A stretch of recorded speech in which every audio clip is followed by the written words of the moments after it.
Joachim Roos, thank you very much for talking to us. It's your first time exhibiting at the Connected Media IP part of NAB show. It is. What are your impressions this year? I think it's working really well.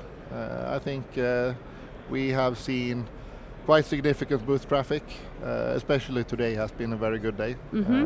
Lots of meetings, lots of interesting visitors. Yes, I mean the meetings that we have organized in advance, they are more predictable, but we've seen also a lot of interest in booth traffic, which we sort of hadn't discussed before and planned for. So one of the things you've talked about in the past is the importance and the development of OTT. What are you doing in this space? Yeah, I mean, finally we're seeing that that the OTT revolution is starting to happen, because the reason why we exist as a company is that we want to solve a very complicated problem that we will be faced with when we are starting to morph the whole broadcast industry into something new, which will be a complete delivery over IP.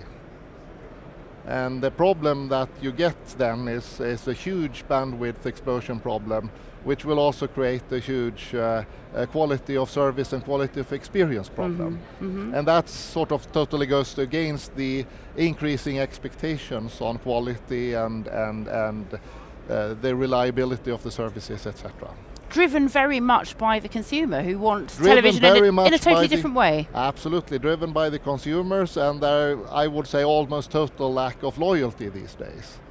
So they expect, very high quality, and they can very easily switch to a new supplier.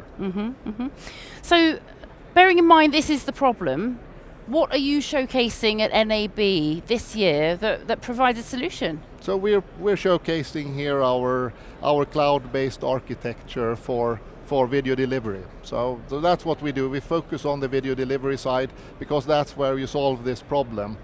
And our specific approach to this is by using a very decentralized approach. Because we think that regardless how you look at it, the amount of traffic or the bandwidth that is needed for some of these services will be so big that there is simply no other way than building a fairly decentralized architecture to solve the problem.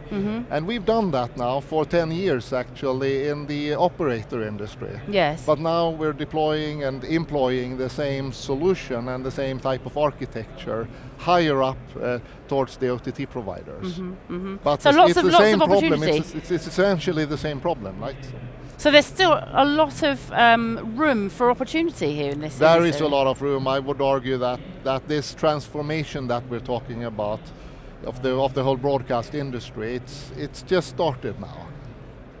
And it will go on for the coming 5, 10, 15 years. What do you think is the most important development we're going to see over the next 2, 3, 5, 10 years? Look into the future a bit for us.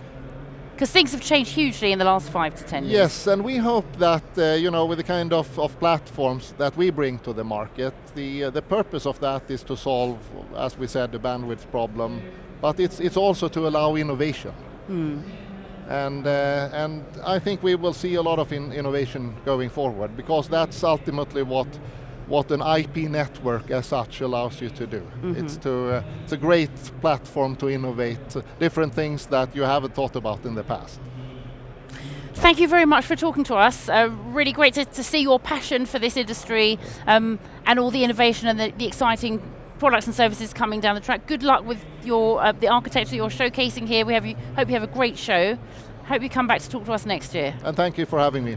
Thanks.